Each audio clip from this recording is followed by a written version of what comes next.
अस्सलाम वालेकुम and good evening everybody, you watching crossfire. मैं हूं मेहर बुखारी।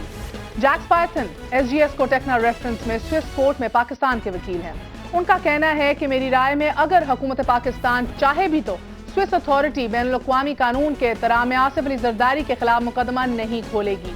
जैक्स पाइथन का मजीद ये कहना है कि पाकिस्तान आसिफ अली जरदारी के खिलाफ मुकदमा खोलने के पीछे पड़ा है और असल मसला शायद ये नहीं, असल मसला है कि मुतनाज़ $65 मिलियन अब कहां है, क्योंकि मलिक क़य्यूम के खत लिखने के बाद 2008 में जिस अकाउंट में ये रकम पड़ी थी, इस अकाउंट को डी फ्रीज कर दिया गया था। अब देखने की ये जरूरत है कि वो रकम इसी अकाउंट में मौजूद है या नहीं। अगर नहीं तो ये एक अलग से जुर्म है। It's offence unto itself. मुलाहिजा कीजिए।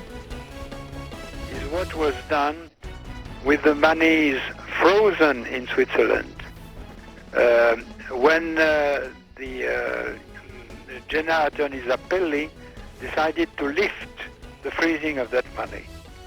And since one knows the origin आपने जैक्स पाइथन का बयान मुलाहिजा कीजिए। इसके मजीद हिस्से भी अभी आपको सुनाएंगे, लेकिन जैक्स पाइथन के इस बयान के बाद वफाकी वजीर कानून का इंकशाफ भी मुलाहिजा कर लीजिए कि जिसमें फारूक एच नाइक साहब फरमाते हैं कि सदर जरदारी के किसी भी अकाउंट में कोई रकम नहीं है, स्विट्जरलैंड में किसी भी अकाउंट में कोई रकम नहीं है। पूरी ऑपोजिशन स्विस खातों के अकाउंट नंबर सामने लाने में नाकाम रही है। इधर वजीर आजम राजा परवेज अशरफ फरमाते हैं कि आइन ही खत लिखने से रोकता है। पीपल्स पार्टी की तारीख खून से लिखी गई है, जरूरत पड़ी तो मजीद खून भी दे देंगे, गोया खत नहीं लिखेंगे। और जनाब यूसुफ रजा गिलानी का खदशा दुरुस्त साबित होगा कि यहाँ वज़राए आजम के साथ अजब माजरा है, एक ऊपर एक बाहर और एक अंदर। मानता हूँ कि मैं कमजोर एग्जीक्यूटिव था, क्योंकि मुझे जिलावतनियां और उम्र कैद ने मोहतात रहने पर मजबूर किया। नाज़रीन, हो सकता है कि गिलानी और राजा परवेज अशरफ साहब के खदशात दुरुस्त हों, क्योंकि वो जिस मामले पर नाअहल हुए, इस मामले के बुनियादी नुक्ते का अभी तक कोई भी कानूनी जवाब अनफॉर्चुनेटली सामने नहीं आया। मेरी मुराद आइन के आर्टिकल 248 से है, इम्यूनिटी इस्तिस्ना के हवाले से जो आर्टिकल है। मगर जनाब यूसुफ रजा गिलानी और राजा परवेज अशरफ से इख्तलाफ बहरहाल मौजूद है कि इदारों की बाहमी रंजिशें और तर्ज फिक्र अपनी जगह और इन रंजिशों के तनाज़ात और नताइज भी अपनी जगह, मगर अच्छी तर्ज हुक्मरानी किसी भी वजीर आजम के हाथ में वो नंगी तलवार है कि जिसकी धाक हर किसी पर बैठ सकती है।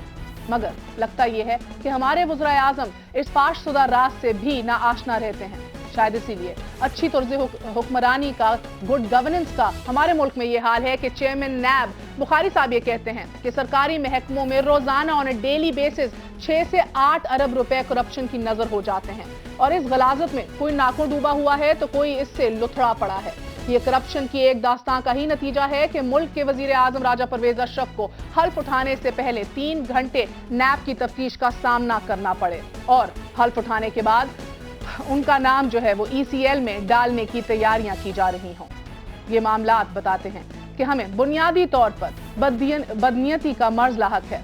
बदयांती और बुरे तर्जी हुकूमत जो है, बैड गवर्नेंस, इसी बीमारी के आसार हैं और इसी बीमारी की ही निशानियां हैं। सो नतीजतन कहीं करप्शन नहीं थमती तो कहीं डॉक्टर हुकूमत को उंगलियों पर नचाते फिरते हैं। सवाल सिर्फ इतना है कि डॉक्टरों की ब्लैकमेलिंग और कानून पर बेअमली आखिर कब तक। वजीर आजम का स्विस हुक्काम को खत लिखने से मुतल्लिक कोरा चिट्टा जवाब महाजराई आखिर कब तक। We gonna take a very short break. Break के बाद आपकी खिदमत में फिर हाजिर होंगे और बात करेंगे एक दफा फिर फ्रैंको मैकेली से और जैक्स पाइथन से। Right back.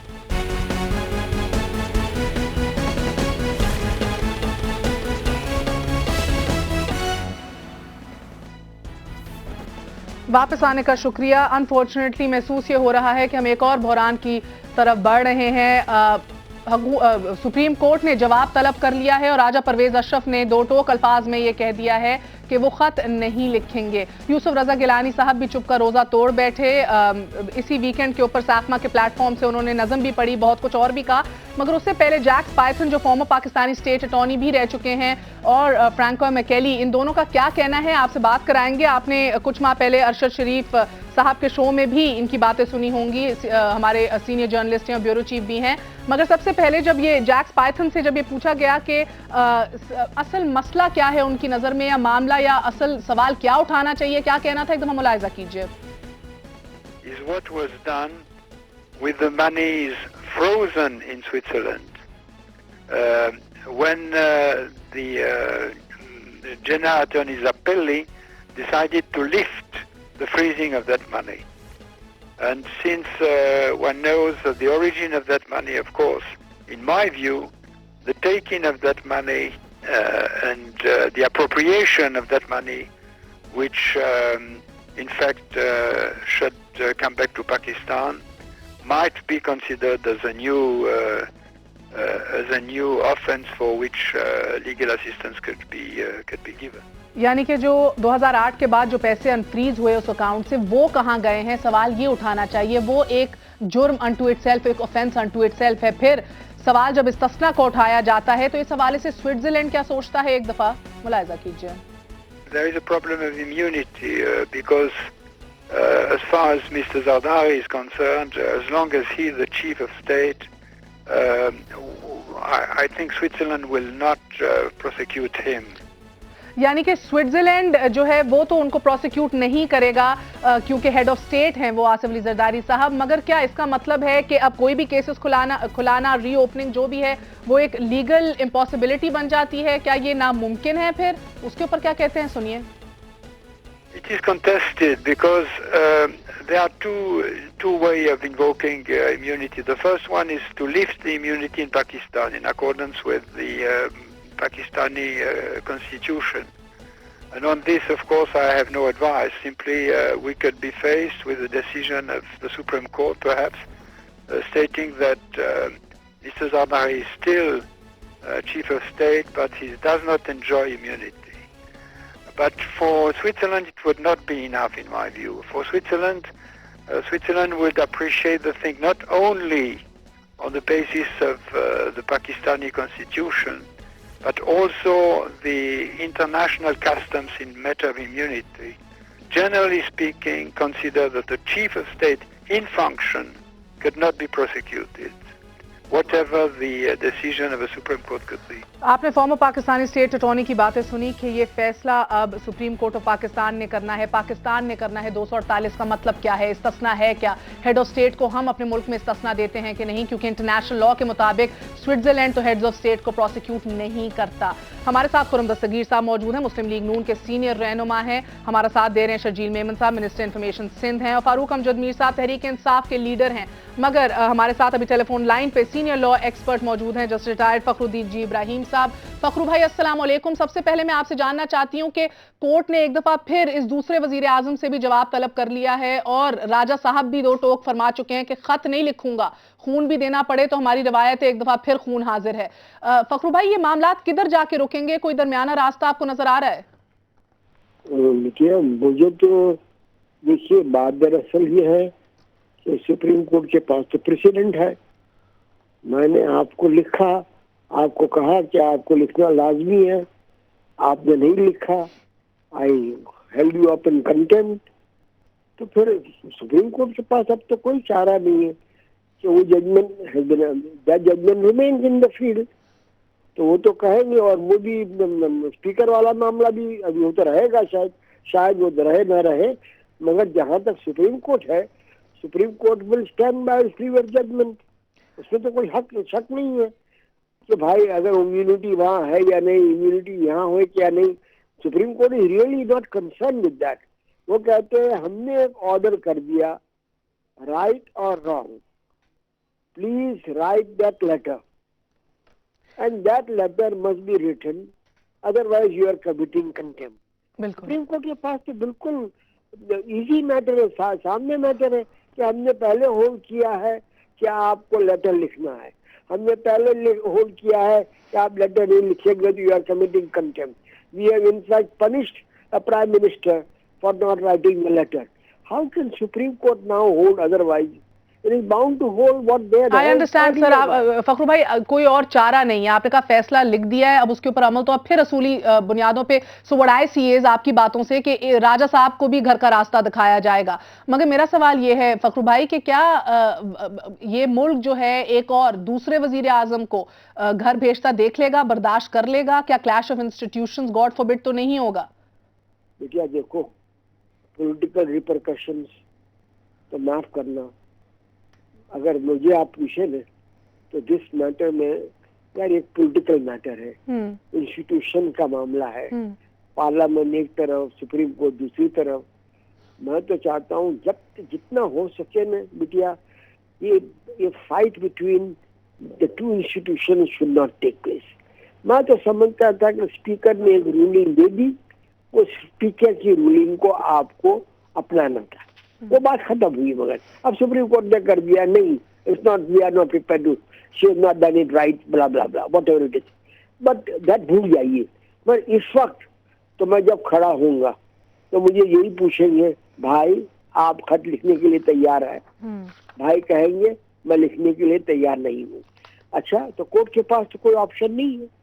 कोर्ट तो कहेगी भाई आपने कंटेम्प्ट किया है। मगर ये बड़ी माजत से बात कहता हूँ कि ये drama what ever you call it यार, अब उसको खत्म करो। कौन खत्म करेगा फखरू भाई? बातें आएगी, क्या क्या मालूम नहीं क्या होगा। कोई दरमियानी रास्ता, वो 6 ऑप्शन पार्लियामान के पास भेज दे मामला, या आवाम के पास इलेक्शन के लिए चले जाए। भाई फ्री एंड फेयर इलेक्शन करा दो एज अर्ली एज पॉसिबल, हमारे सारे प्रॉब्लम सॉल्व हो जाएंगे। ये कहा था रोज कोर्ट के साथ झगड़ा, रोज झगड़ा कोर्ट के, और जैसे ये कभी सुना नहीं था कि देयर कैन बी झगड़ा between parliament which is supreme, please. Supreme Court is not supreme so far as parliamentary jurisdiction is concerned. मैं ये समझता हूँ, maybe I may be wrong, but मेरा कहना ये है कि कोई ये रास्ता निकालने की बात है अभी भाई। अभी भी कब तक लड़ते रहेंगे हम, कब तक हर चीज। तो आपको आखिरी सवाल फखरू भाई आपसे है कि रास्ता निकालने का पहला कदम। मैं कहती हूँ व्हाइट, मैं व्हाइट कहता हूँ, तू कहती है काला, तो ये तो नहीं चलेगा ना मुल्क इस तरह से। बिल्कुल, रास्ता भी एक ही है कि भाई अभी कोई एक्शन मत लो। Supreme court is not bound to take action in contempt, ये बता दो, नॉट बाउंड टू।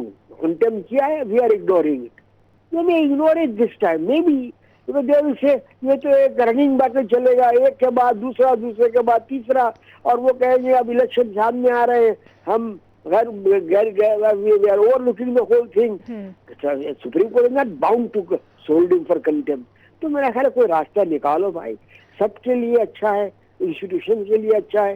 सामने देखो इलेक्शन आ रहे हैं। बिल्कुल फखरू भाई, आखिरी सवाल आपसे ये, सेटल हो जाएगी। फिर फखरू भाई आपकी नजर में सुप्रीम कोर्ट को मजीद रिस्ट्रेंट शो करना चाहिए? बिल्कुल बेटा, बिल्कुल बिटिया, बिल्कुल। बहुत बहुत शुक्रिया फखरुद्दीन जी इब्राहिम साहब हमारे साथ मौजूद थे। खुर्रम दस्तगीर साहब, आपने भी इनकी बात सुनी। मसला वेरी इंटरेस्टिंगली जैक्स पाइथन ने भी, स्विट्जरलैंड में जो वकील भी हैं, और आपके माइकल मैकेली साहब भी जो हैं, फ्रैंको मैकेली जो स्टेट अटॉर्नी भी रह चुके हैं पाकिस्तान के, उन दोनों का ये मानना है कि सवाल अब ये है कि 2008 के बाद वो पैसे किधर गए, इसके ये नया ऑफेंस है, इसको ढूंढवाओ। वो जो पैसे हैं मोस्ट लाइकली वहां नहीं है। इस पे उस वक्त न्यूयॉर्क टाइम्स की एक स्टोरी भी हुई थी उन्हीं दिनों में। फारूक नायक साहब ने खबर दे दी है, किसी भी स्विट्जरलैंड अकाउंट में जरदारी साहब का कोई पैसा नहीं मौजूद। जी, उन्होंने खबर दे दी है, लेकिन जो डैनियल डेवो ने जुलाई 2003 में अपनी एक फाइंडिंग दी थी, उसमें तो तमाम अकाउंट नंबर्स, जिस दिन किस अकाउंट में कितने पैसे गए, वो सब कुछ मौजूद है। मामला सिर्फ ये है कि जो हम सुप्रीम कोर्ट का इशू डिस्कस कर रहे हैं, और मेरी नज़र में, और ये राय एक लेजिस्लेटर की राय है, कि क्लैश पार्लियामेंट और सुप्रीम कोर्ट के दरमियान नहीं है। क्लैश तो इंतज़ामिया के सरबराह जो वज़ीर आज़म होते हैं उनके और अदलिया के दरमियान हुआ है, और एक ज़ाती क्लैश हुआ है। देखें, ये कोई असूल के ऊपर, ये नहीं, ये जो पार्लियामेंट का नाम इसलिए बीच में आ जाता है बिकॉज मुत्तफिका करारदादें भी पास हुई है ना यूसुफ रजा गिलानी साहब के हक में, उनको सपोर्ट करते हुए, उनको बैक करते हुए। देखिए, इसमें कोई पाकिस्तान के अवाम को डाउट नहीं होना चाहिए। पाकिस्तान के 18 करोड़ अवाम भी मिलके कह देना कि जी हम यूसुफ रजा गिलानी को सपोर्ट करते हैं, अगर उन्होंने कानून तोड़ा है तो उन्हें सजा मिलेगी। देखिए, जो पार्लियामेंट्री मेजॉरिटीज हैं, यूसुफ रजा गिलानी साहब उनका कहना है सजा अपनी जगह, मुझे घर भेजने का तो कहीं भी जिक्र नहीं था ना, मुझे till rising of the court 30 second की सजा तो मिल गई, घर किस खाते में भेजा गया? एक मुंतखब वजीर आजम को। कहते हैं 48(2)B तो हमने इसीलिए निकाला था कि सदर जो है वो ना एक मुंतखब वजीर आजम को भेजे, ना तहलील करे असेंबली। मुंतखब वजीर आजम क्या पाकिस्तान के अवाम को बिजली देते हुए घर गए, या वो पाकिस्तान में कानून की अमलदारी कायम करते हुए, या लोगों को गैस की सप्लाई देते हुए, या महंगाई कम करते हुए गए? जी ऐसा कानून बन गया है जो कि अदलिया उसके मुखालिफ है, लेकिन मैं चूंकि पाकिस्तान के अवाम की फेवर करना चाहता हूं। मामला बड़ा है कि इन्होंने एक शख्स की जाती दौलत, देखिए इल्जाम एक शख्स पे है, वो दौलत जितनी भी है, वो $6 करोड़ है, वो $6 अरब है, उसको बचाते हुए वज़ीर आज़म की बलि चढ़ी है। ये बड़ी अफसोसनाक बात है। ये शर्जील मेमन साहब, with all due respect, Fakhru भाई की भी आपने बात सुनी, खुर्रम दस्तगीर की भी बात सुनी। 248 खत लिखने से तो रोकता है, बिजली देने से नहीं रोकता। जनाब आपको इन्फ्लेशन से जो है वो ये नहीं कहता कि मजीद इन्फ्लेशन करो, गुर्बत मजीद बढ़ाओ, बेरोजगारी मजीद बढ़ाओ। ये 248 की शील्ड के पीछे कब तक आप रुकेंगे? बार बार एग्जीक्यूटिव की लैक ऑफ गवर्नेंस पे बात आके रुक जाती है। देनो सिंपैथीज विद यू सर। बिस्मिल्लाहिर्रहमानिर्रहीम। शुक्रिया मेहर साहबा, मैंने सबकी गुफ्तगू सुनी और मैं भी थोड़ा आपसे चाहूँगा कि मुझे अपना मौक़िफ़ देने का पूरा टाइम दिया जाए जी। पहली बात ये कि आर्टिकल 248 मैंने नहीं बनाया, आपने नहीं बनाया, पार्लियामेंट ने बनाया है। अगर किसी को 248 अच्छा नहीं लगता तो पार्लियामेंट से हटा दें उसको। क्या वजह है कि उसको क्यों नहीं हटा रहे आप? बात यह है कि हमारे प्राइम मिनिस्टर साहब किसी चोरी में नहीं गए, सज़ा हुई, ना ही किसी डकैती में हुई, ना किसी मर्डर में हुई। उनको अपने इस मुल्क के कॉन्स्टिट्यूशन की हिफाजत के लिए सजा हुई। फखरुद्दीन इब्राहिम साहब ने कहा कि सुप्रीम कोर्ट का डिसीजन है आइदर राइट और रॉन्ग, वो डिसीजन आपने मानना है। अगर कल को सुप्रीम कोर्ट ये कह दे प्राइम मिनिस्टर को कि असेंबली तोड़ दो या मार्शल लॉ लगा दो, इमरजेंसी लगा दो, क्या हम ये डिसीजन मानेंगे? वो मिस्र की सुप्रीम कोर्ट है कि जिसने पार्लियामेंट तहलील कर दी और फौज भी खड़ी हो गई। आपकी सुप्रीम कोर्ट ने बार बार पार्लियामेंट को जो है वो उसको खराज तहसीन पेश किया, रिकग्नाइज किया। 19वीं अमेंडमेंट आप भूल गए? जजेस की तकर्री की अमेंडमेंट जब आई थी, वापस भेजा था कि पार्लियामेंट इसके ऊपर नजरसानी करे। उनने नलिफाई नहीं किया जो कर सकते थे। जनाब मोहतरम आसिफ अली जरदारी साहब जेल में थे, इन्फ्लुएंस हमारा कोई नहीं था। यही नवाज शरीफ साहब थे, यही सैफुर रहमान साहब थे, यही मलिक कयूम साहब थे, सारी टीम वही थी, पूरी इनको इजाजत थी। उस वक्त अगर कोर्ट्स डिसाइड नहीं कर सके या गवर्नमेंट डिसाइड नहीं कर सकी, 3 साल मियां नवाज शरीफ की हुकूमत थी और उसके बाद जो है सुन तो ले, बाद 2003 में परवेज मुशर्रफ के दौर में जमानत हुई और उसके बाद वो 3 महीने बाद परवेज मुशर्रफ के दौर में बीच में बोलने की आदत बुरी है, उनसे बात नहीं कर सकेंगे। खुर्रम साहब बीच में बोलने की आदत बुरी, सर आप भी नहीं बात कर सकेंगे। मैं सिर्फ मेरा सुन ले। 3 साल तक आपकी मेरी सुन तो ले मेहर साहबा, 3 साल तक मियां नवाज शरीफ साहब की हुकूमत थी। यही सैफुर रहमान जो बार 11 साल यही सैफुर रहमान जिनको मियां नवाज शरीफ साहब ने उनको चेयरमैन नैब लगाया, नैब का सरबराह लगाया इसको सैफुर रहमान को, वो खुद फिर क्यों माफी मांग के आया आपके हामिद मीर साहब के सामने? चलिए एक छोटा सा वक्फा ले लूं, एक छोटा सा वक्फा लूंगी। मेमन साहब, जो भी था वो 12 अक्टूबर 99 को खत्म हो गया। एक छोटा सा वक्फा लूंगी। सैफुर रहमान साहब को तो मियां साहब ने लगाया था, फसी बुखारी साहब को तो आप ही की हुकूमत ने लगाया है, जो कह रही है कि रोजाना की बुनियाद में सरकारी महकमों में 6 से 8 अरब की करप्शन हो रही है। जनाब जब एग्जीक्यूटिव की लैक ऑफ गवर्नेंस इस तरह मुंह चढ़ा रही हो पूरी कौम का, तो फिर किधर जाके रिस्पाइट लिया जाए? सवाल यही है। फारूक अमजद मीर साहब से भी जानेंगे कि इमरान खान साहब जो हैं वो क्यों फंसी बुखारी पे आज बरस पड़े। After very short break.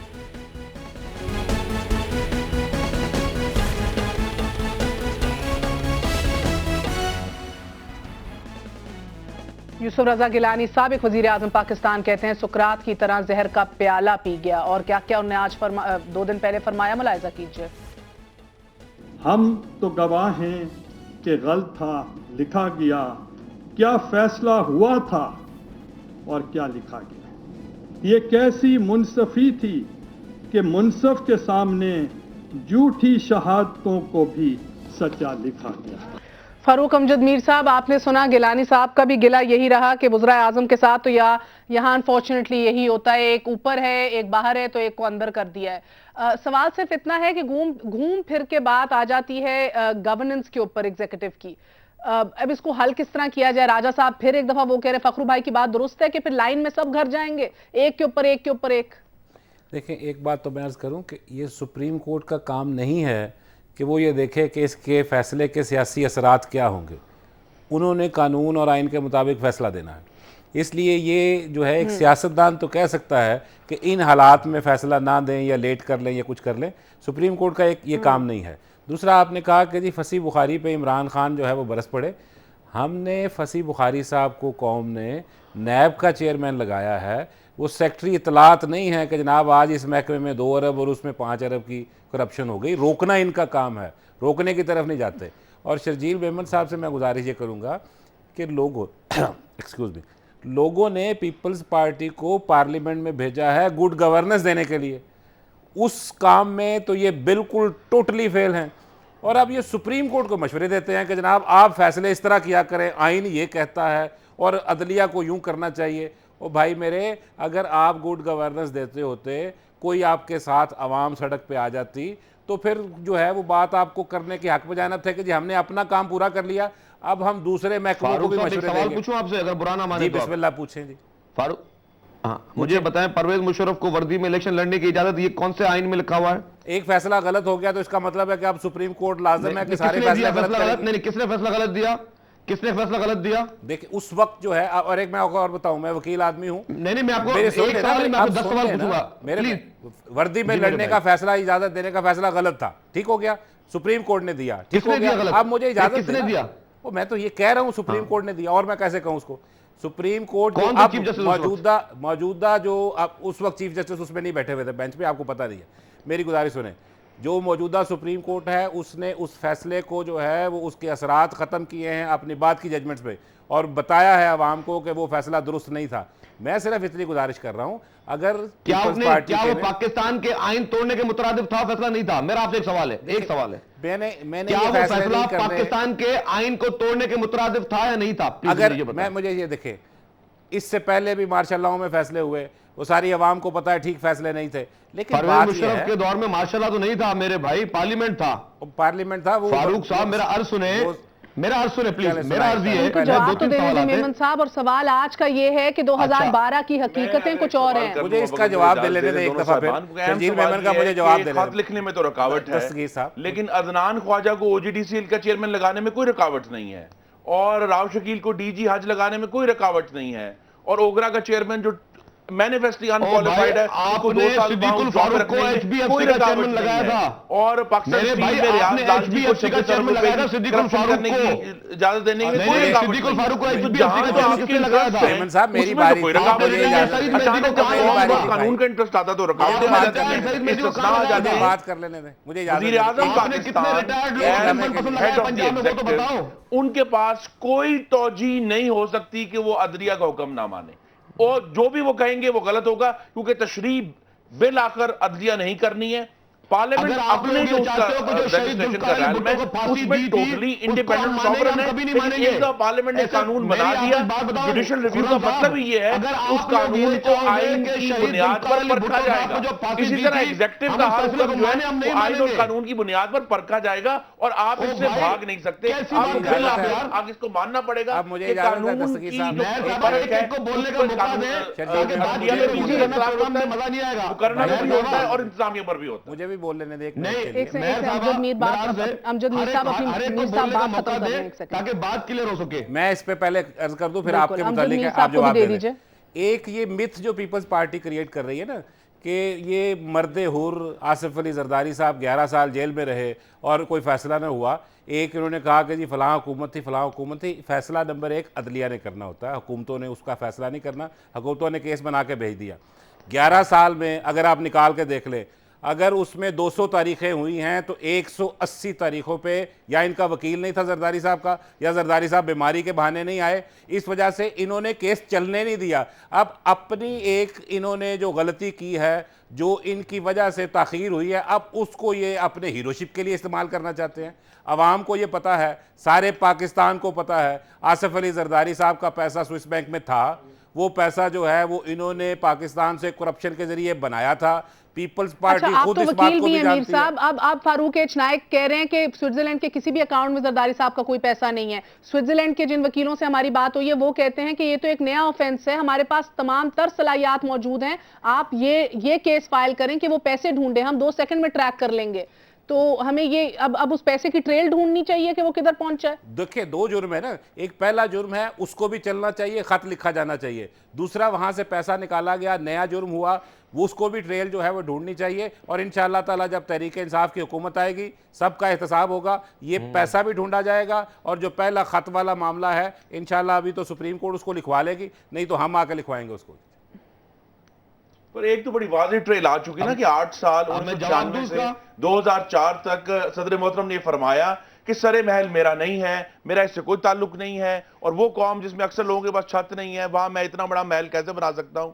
लेकिन अगस्त 2004 में जब फाइनल उसकी जो है डिस्पोजल होने लगा, तो इसी मोहतरम सदर मुमलिकत आसिफ जरदारी के वकला वहां गए आइल ऑफ मैन के कोर्ट में और उन्होंने कहा कि सरे पैलेस जो है उसके प्रिंसिपल बेनिफिशियरी, एग्जैक्ट अल्फाज हैं, आसिफ अली जरदारी हैं, और वो प्रोसीडिंग रुक गई और वो प्रिंसिपल बेनिफिशियरी प्रूव हुए और उन्होंने वो बेनिफिट हासिल किया। अच्छा, एक सवाल है, रिकॉर्ड तो बड़ा वाज़ेह है। पीएमएलएन ने उनके साथ मिसाक जमहूरियत कर लिया, जिसके बाद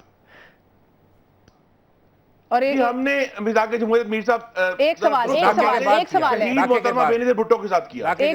एक सवाल है कि इन तमाम तर इल्जामात के बावजूद और एनआरओ के ठप्पे और एनआरओ के धब्बे के बावजूद लोगों ने उन्हें सदर बनाया, पीपल्स पार्टी को ही वोट डाला, तो क्या कीजिए फिर? या तो आप 248 जो है उसको तय कर लेना, एक दफा तय क्यों नहीं कर लेते मेमन साहब? एक तो ये मुख्तसर इसका जवाब दें, फिर डॉक्टर्स इशू के ऊपर भी आए कि पंजाब के अंदर भी एक थरथली मची हुई है। 248 आप क्यों नहीं इम्यूनिटी सीख करते मेरे भाई? अब तो स्विट्जरलैंड भी कह रहे हैं एक दफा तय कर लो।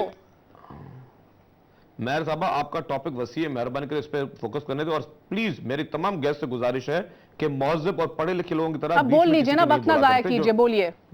नहीं, मैं क्योंकि फिर आप बात करने नहीं देते लोग। पहली बात इन्होंने की कि एनआरओ की, एनआरओ में 8000 केसेस हैं, सिर्फ एक केस जो है चीफ जस्टिस साहब ने उठाया है, बाकी 7999 केसेस कहां चले गए किसी का पता नहीं है। ये बोलते हैं हम फैसलों को माने, अगर बोलेंगे कि शहीद सिलेक्टिव जस्टिस की बात आज ना कीजिए, आप उस बुहरान की बात कीजिए जिसकी तरफ हम बढ़ रहे हैं आपके खत या आपकी हठधर्मी की वजह से।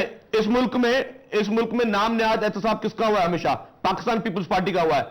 अगर ये आप हमें ये कहेंगे कि शहीद जुल्फिकार अली भुट्टो को जो फांसी दी गई उस फैसले को मानो, तो हम लानत भेजते उस फैसले पे और लानत भेजते उन फैसले देने वालों पर आज भी जिन्होंने शहीद जुल्फिकार अली भुट्टो को बेगुनाह शख्स को फांसी पे चढ़ाया। आप बोलते हम वो फैसले मानेंगे? हम उन लोगों के फैसले माने जो कि परवेज मुशर्रफ के से खुद जो है वो पीसीओ पे वोट उठाते हैं और बाकी पीसीओ जजेस को हटाते हैं। हम उनके फैसले ये सारी बातें अपनी जगह, मगर थोड़ा सा रिलीफ अवाम को भी दे दीजिए। जी, कानून सबके लिए एक जैसा है। खत्म कर मेरी एक बात फारूक साहब ने जवाब नहीं दिया, मुझे एक बात बताएं। नहीं, मुझे एक बात बताएं मेहर साहब प्लीज। फारूक साहब ने जवाब नहीं दिया। नहीं, मेरी बात सुने। बात इशू ये है कि जिन लोगों ने परवेज मुशर्रफ को के गैर आईनी चीजों को कानूनी शक्ल दी और उसको वर्दी में इलेक्शन लड़ने की इजाजत दी, क्या उन्होंने पाकिस्तान का आईन तोड़ा या नहीं तोड़ा? और अगर आईन तोड़ने के बाद सिर्फ बोलते हैं कि हमसे गलती हो गई थी, ये कौन सी गलती हो गई थी? उन पर तो आईन तोड़ने के लिए गद्दारी का मुकदमा चलना चाहिए।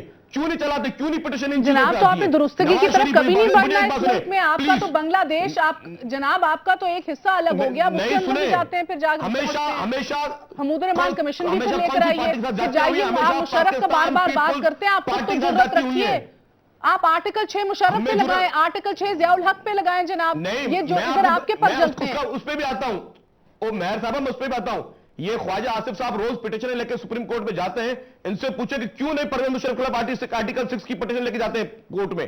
क्यों नहीं आज तक ये लोग गए? 4.5 साल इनको मिले ना। मैं जवाब दे दूं, इसलिए नहीं जाते मेरे भाई। आखिरी बात, ख्वाजा आसिफ ने कानून पढ़ा है और कानून में ये लिखा है the high punishment act of 1973 जो ये कहता है कि वफाकी हुकूमत के अलावा और कोई पार्टी भी, कोई शख्स अगर केस करेगा हाई ट्रीजन का तो अदलिया उसका नोटिस नहीं ले सकती। ये बड़ा वाज़ेह और शहीद जुल्फिकार अली भुट्टो का बनाया हुआ कानून है कि सवाए फेडरल गवर्नमेंट के हाई ट्रीजन की प्रोसीडिंग्स कोई और शुरू नहीं कर सकता। तो ये कानून ख्वाजा आसिफ ने पढ़ रखा है, इसलिए वो नहीं जाती। ये काम भी आपने करना था और दुख ही ये है चाहे वो हिसाब की बात की, वो आपने करनी थी। और एक शख्स की दौलत बचाते हुए पूरी कौम को आपने सूली पर लटका दिया है।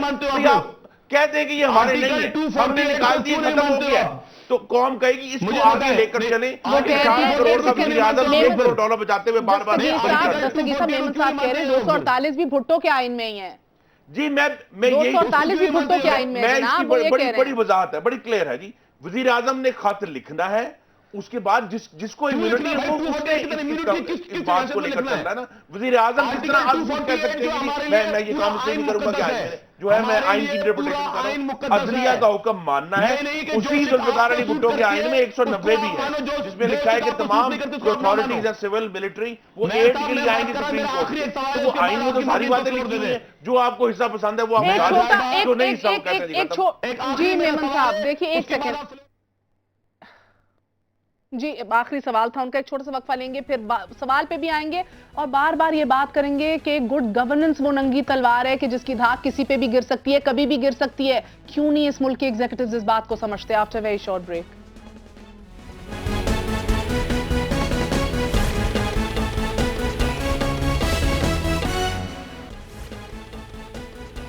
सुप्रीम कोर्ट का रेंटल पावर प्लांट्स के ऊपर जो फैसला था उसमें दो टोक अल्फाज में लिखा गया है कि पानी और बिजली के वजीर और दीगर हुकाम जो हैं उनने बददियानती का भी मुजाहरा किया है, उनके खिलाफ कार्रवाई भी होनी चाहिए।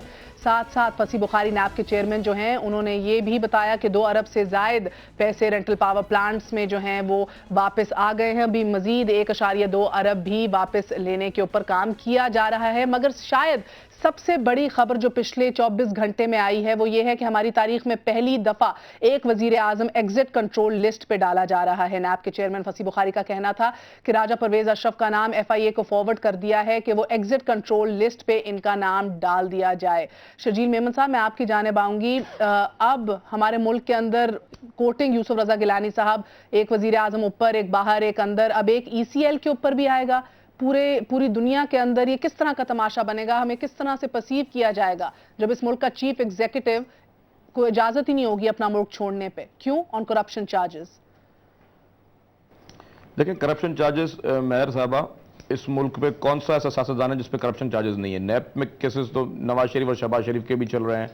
करप्शन चार्जेस तो चीफ जस्टिस साहब पे भी लगे थे जब परवेज मुशर्रफ ने लगाए थे। तो इस मुल्क में हर शख्स पे करप्शन चार्जेस, हर पॉलिटिशियन पे स्पेशली लगे हैं। जब तक वो प्रूव ना हो जाए कि उसने क्राइम किया है तब तक मेरे ख्याल से वो इनोसेंट कहलाएगा। मेरा एक सवाल आखिरी रह गया था जो मैं दोबारा पूछना चाहूंगा, और मैं खुर्रम नहीं, वो आप सवाल 10 पूछ लीजिए, मगर मैं अभी इस पे, जनाब आपको नहीं लगता ये बहुत बड़ी खबर है? क्या इस तारीख में पहली बार? खुर्रम साहब, ये बड़ी खबर है या छोटी होती है?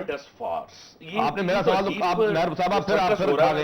में कि जो वजीर आजम हैं वो ECL पे चले गए हैं। मैं बार बार देखें, जब ऐदे वफा तलब करें तो आबरूए वफा गई। मेरा बैठने का फायदा कोई नहीं है। इतना सीरियस डिसीजन आ चुका है मार्च 2012 में। अगर कुछ सोच समझ के आपने वजीर आजम बनाना था ना, आपने एग्जैक्टली उस शख्स का इंतखाब किया जिसके ऊपर शहबाज शरीफ पे इल्जामात नहीं है करप्शन केसेस पे। शहबाज शरीफ को वजीर आला क्यों बनाया आपने? जिसको खुद नैब के शहबाज शरीफ को वजीर आला क्यों बनाया आपने? शहबाज शरीफ को वजीर आला आपने क्यों बनाया? बात है मेमन साहब कि जब डोगर कोर्ट ने शहबाज शरीफ जो मुंतखब वजीर आला थे उनको डिस्क्वालीफाई किया, तब तो आपने शादियाने बजाए और सलमान ताजी था मरहूम, अब गवर्नर हमने बिल्कुल नहीं बजाए, फौरी तौर पर चार्ज संभाल लिया। मेरी गुजारिश है कि जब मुंतखब वजीर आला गया था उस वक्त अगर आप शोर डालते तो आज आपका मुंतखब वजीर आजम ना जाता। अगर मेमन साहब, अगर आप इजाजत दीजिए तो सवाल आज आपके करने का नहीं, अवाम आपसे सवाल कर रही है जनाब। जी करिए, मुझे बताइए कि राजा परवेज अशरफ को एग्जिट कंट्रोल लिस्ट पे क्यों डाला जा रहा है? आपने मेरी बात कंप्लीट नहीं होने देंगे, मैं आपको किस आगे सवाल का जवाब दूंगा। पहली मेरी बात सुने, मेरा जवाब दे दीजिए। इल्जामात की बात है ना, नहीं मैं आपको जवाब भी देता हूं, लेकिन मुझे भी इखलाक की, ये मेरा एक हक है कि मैं एक शो में बैठूं, अपना एक मौक़िफ़ दे सकूं।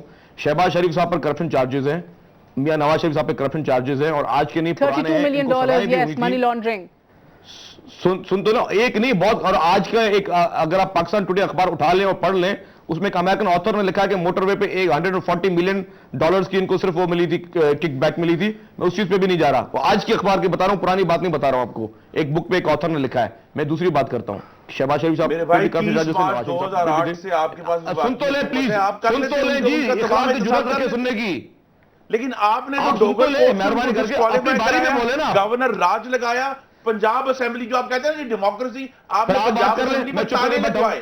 तो अगर कोर्टों से मुंतखब वज़राए आला का डिस्क्वालिफिकेशन जो है वो आपकी नजर में कबूल है, तो फिर आज अज़राए करम मुंतखब वज़ीर आज़म की डिस्क्वालिफिकेशन भी कबूल फरमा ले। एक प्लीज, मेरा वक्त कम है, मेमन साहब एक जवाब दे दे। मैंने मीर साहब से भी बात करनी है। नहीं, आप मेरी बात सुनिए। मैं तो बिल्कुल इनके अपने एमएनए आबिद शेर अली ने, सुन तो ले, इनके अपने एमएनए आबिद शेर अली ने खत लिखा नवाज शरीफ साहब को कि जुल्फिकार 2 बिलियन की करप्शन की है। दामन पे जो दाग है, उंगली उठाने से आपका दामन कभी नहीं खुलेगा। आपको जवाब देना है कि पाकिस्तान मुझे आप दोनों आवाम की जरूरत नहीं है सुनने की। अगर वो स्टूडियो में बैठे, इसका मकसद नहीं है कि वो चिल्लाते रहेंगे। क्या आपके ख्याल में इखलाक की जरूरत होनी चाहिए सुनने की? सुप्रीम कोर्ट का फैसला है, वो दुनिया की बाकी हुकूमतें नहीं पढ़ेंगी उनके बारे में। अच्छा, दोनों मुझे इजाजत दीजिए। एक सेकंड मेमन साहब, एक second please. I am sorry, एक शरीफ आदमी मौजूद है। मैंने आपको ब्रेक से पहले कहा था जनाब, आपकी बात ही नहीं कंप्लीट हो रही। Just make your point sir. अच्छा, अब मेरी बात यह है कि मियां नवाज शरीफ साहब ने एक मुआहिदा किया था जिसपे वो 10 साल मुल्क से बाहर गए थे, मुझे बताएं, चले सदा तो सदा माफ कर सकता है। सुनते रहे जी, कट जाएगा मेरा शो जनाब, मुझे एक सेकंड इजाजत दे दीजिए। फारूक अमजद मीर साहब, 6 से 8 अरब जो है सरकारी महकमों में करप्शन है, राजा परवेज अशरफ का नाम एग्जिट कंट्रोल लिस्ट पे डल जाए, क्यों नहीं होश के नाखून ले रही हुकूमत? कॉन्स्टिट्यूशन में कहां लिखा हुआ है, कॉन्स्टिट्यूशन में कहां लिखा हुआ है कि नवाज शरीफ 10 साल तक पाकिस्तान में नहीं आ सकते और ना सियासत कर सकते हैं? किस कानून के तहत वो गए थे, मुझे ये बताएं। मेमन साहब, वो तो बेनजीर भुट्टो आसिफ अली जरदारी को भी सियासत में नहीं लाना चाह रही थी, छोड़ दीजिए इस बात को एक सेकंड। Let's move forward. दो बातें जी आपको प्रूफ दे रहा हूं, वादा दे रहा हूं, आप अपनी तरफ से अजम्पशंस कर रही है। मुझे इजाजत दें मेमन साहब, मुझे इजाजत दें। उनका मुआहदा आज भी इंटरनेट पे मौजूद है। भाई 18 करोड़ पाकिस्तानियों का वजीर आजम एग्जिट कंट्रोल लिस्ट पर है और आपकी सुई जो है वो पीछे लटकी हुई है। आप आगे आए, अगला दिन चढ़ना है और पूरी दुनिया की जो हुकूमतें हैं वो सुप्रीम कोर्ट का फैसला पढ़ेंगी। पाकिस्तान के वजीर आजम के बारे में सुप्रीम कोर्ट ने क्या कहा? मीर साहब, आखिरी सवाल आपसे, क्या कानूनी तौर पे एक वजीर आजम को एग्जिट कंट्रोल लिस्ट पे डाला जा सकता है? देखें, अगर वो कानूनी काम करता होता तो ये नौबत ना आती। मैं सिर्फ एक गुजारिश करना चाहता हूँ कि ये दोनों पार्टीज, पीपल्स पार्टी और मुस्लिम लीग नून, इस बात पे मुत्तफिक हैं कि दोनों करप्शन में मुलविस हैं। हम ये कहते आए हैं और ये एक बड़ी खुरम दस्तगीर ने बड़ी खूबसूरत बात की, सुन लें खुरम दस्तगीर ने एक बड़ी खूबसूरत बात की। उन्होंने कहा कि वज़ीर आला पंजाब परवेज़ यानी ये जो शहबाज शरीफ साहब थे, इनको अगर डिस्क्वालीफाई ना किया जाता तो फिर यूसुफ रज़ा गिलानी भी डिस्क्वालीफाई ना होते। अगर दोनों का तर्ज हुकूमत एक है, आवाम के लिए बड़ा आसान हो गया कि तब्दीली अगर चाहिए तो तहरीक इंसाफ के अलावा और कोई नहीं लाएगा। चलें, आप तीनों का बहुत बहुत शुक्रिया, thank you very much for this evening.